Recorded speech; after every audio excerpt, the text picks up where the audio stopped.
আসসালামু আলাইকুম। এই মাছগুলো রেপটেল প্লাটিনাম গাপ্পি ফিশ। অ্যাকুয়ারিয়ামের ভিতরে এই মাছগুলি বেশ চমৎকার কালার এবং কোয়ালিটির জন্য। দেখেন মাছগুলি কিন্তু খুবই হেলদি, আল্লাহর রহমতে প্রতিনিয়ত এরা বাচ্চা দিচ্ছে।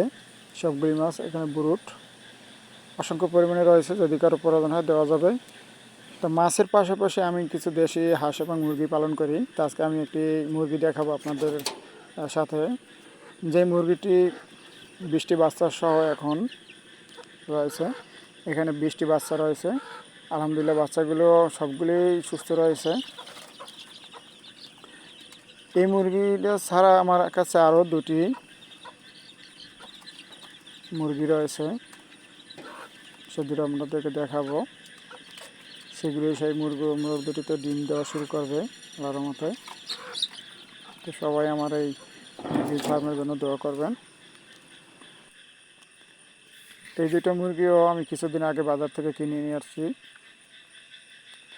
এরা শীঘ্রই ডিম দেওয়া শুরু করবে আলহামদুলিল্লাহ। আমার মাছের প্রজেক্টের পাশেই আমি কিছু লাউ গাছ লাগিয়ে দিয়েছি।